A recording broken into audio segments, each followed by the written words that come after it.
বাড়িয়ে দাও নাম্বার।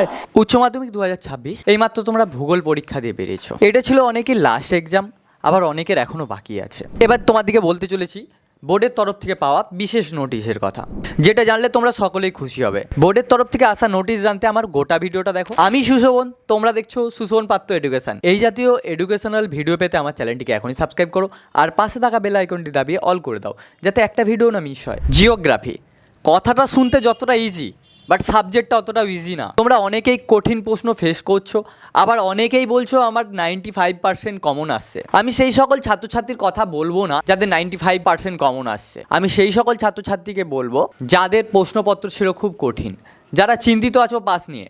তোমার দিকে বলে রাখি, যেহেতু প্রশ্নপত্র পরপর কঠিন হচ্ছে এবং অনেকটাই টাফ হচ্ছে তোমাদের জন্য, বোর্ডের তরফ থেকে আসা নোটিশ হিসাবে সেখানে বলা হয়েছে তো এবছর এই সেমিস্টার ওয়াইজ প্রথম এক্সাম হচ্ছে এবং তোমাদের ওপর অনেকটা চাপ বেড়ে গেছে, যেহেতু তোমরা সিলেবাস কমপ্লিট করার টাইম খুব কম পেয়েছো। সেই জন্য বোর্ডের নির্দেশ অনুযায়ী প্রত্যেকটা শিক্ষক ও শিক্ষিকাকে বলাই আছে, যখন খাতা চেক হবে যেখানে খারাপ নাম্বার আসছিল সেখানে ভালো নাম্বার দিয়ে পাস করে দেওয়া হবে। আমি আগেও বলেছি, আবার বলছি, গ্রেস নাম্বারের বিষয়ে আসছে। তোমরা জানো, যদি তোমরা জাগাল রেখে থাকো, মানে তোমরা যদি লিখে থাকো, তাহলে সেখানে তোমাদের গ্রেস নাম্বার দিয়ে পাস করে দেওয়া হবে। আমি আগেও বলেছি তোমরা কিভাবে লিখলে তোমরা ওই গ্রেস মার্কটা ছিনিয়ে নিতে পারবে, এবং তোমরা যদি ওইভাবে লিখে থাকো তাহলে টেনশন করো না, তোমরা পাস করে যাবে।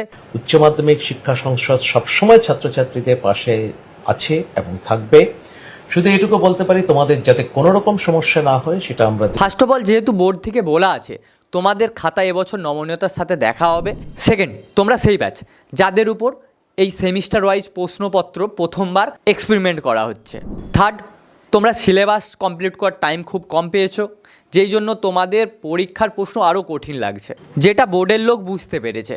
যেহেতু তোমরা কম টাইম পেয়েছো এবং তোমাদের প্রশ্নপত্র তোমাদের মনে হচ্ছে খুব কঠিন, বোর্ড কিন্তু বলছে না আমাদের প্রশ্নপত্র কঠিন না, বাট যেহেতু তোমাদের কঠিন লাগছে সেই জন্য বোর্ডের থেকে নির্দেশ যে প্রত্যেকটা ছাত্রছাত্রীকে যেন মন ভরে নাম্বার দেওয়া হয়, এবং যদি কোনো ছাত্রছাত্রী কম নাম্বার পায় ওই নাম্বারটা দিয়ে তাকে পাস করে দেওয়ার। আগে স্কুল কলেজে কত কম নাম্বার পেতাম, আমাদের সময়ে নাম্বারই দিত না, হাত দিয়ে নাম্বারই গলতো না। আর এখন দেখো সেখানে কেউ 88 পাচ্ছে, কেউ 90 পাচ্ছে, কেউ 99 পাচ্ছে। কেন জানো?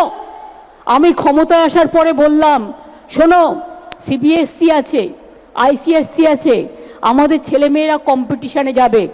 সেখানে সিবিএসসির ছেলেমেয়েরা যদি 98, 99 পায় আর আমাদের ছেলেমেয়েরা না পায়, তাহলে কম্পিটিশানে তারা কি করে যোগদান করবে?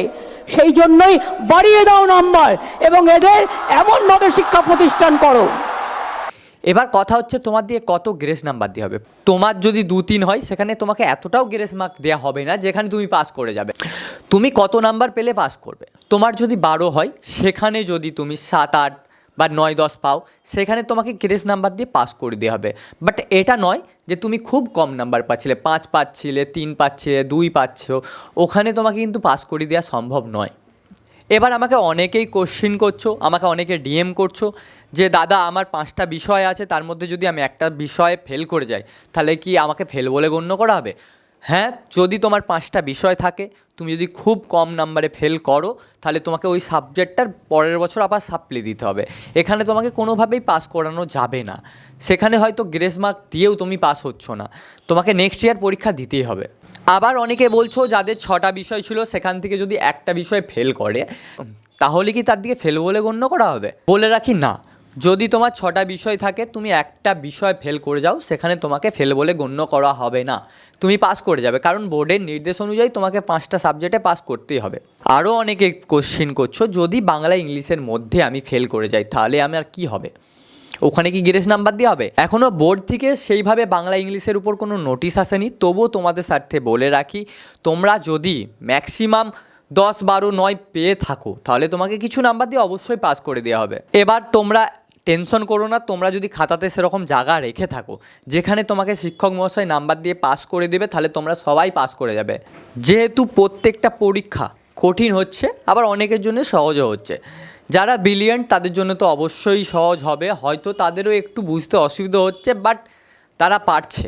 এবার যারা বলছো দাদা খুব প্রশ্ন কঠিন ছিল, তার দিকে আগেও বলেছি তোমরা একটু বুঝে যদি লিখে থাকো তাহলে তোমরা পাস করে যাবে। আজকের ভিডিওটা ছিল এই পর্যন্ত। আশা করছি তোমরা আমার কথাটা বুঝতে পেরেছো।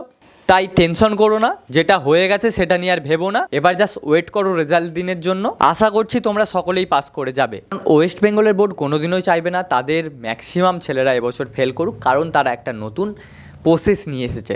তারা এই প্রসেসটা নাহলে কন্টিনিউ করতে পারবে না। যদি ম্যাক্সিমাম ছেলেরা ফেল করে তাহলে কোনোভাবেই সম্ভব নয় এই প্রসেসটা চালিয়ে যাওয়ার। কারণ বোর্ড বলেছে এই সেমিস্টার ওয়াইজ প্রশ্নটা নাকি নতুন এবং গ্রাহ্য। আরও বলেছে এই প্রসেসে ছেলেরা আরও বেশি নাম্বার পাবে। বাই চান্স যদি ছাত্রছাত্রীরা অনেক কম নাম্বারে ফেল করে বা পাস না করতে পারে তাহলে তারা এই প্রসেসটা আর কন্টিনিউ করতে পারবে না। এটা তোমাদের একটা পজিটিভ দিক, কারণ এবছর এত কিছুর মধ্যেও তোমরা এক্সামটা দিয়েছো, যেহেতু তোমাদের উপর অনেকটা চাপিয়ে দেওয়া হয়েছে, তোমাদের সকলকেই পাস করে দেওয়া হবে। তো আমার ভিডিওটা যদি ভালো লেগে থাকে আমার চ্যানেলটাকে সাবস্ক্রাইব করে পাশে থাকা বেল আইকনটি দাবিয়ে অল করে দাও এবং তোমাদের বন্ধুদের কাছে বেশি বেশি করে শেয়ার করো। দেখা হচ্ছে নেক্সট কোনো ভিডিওতে।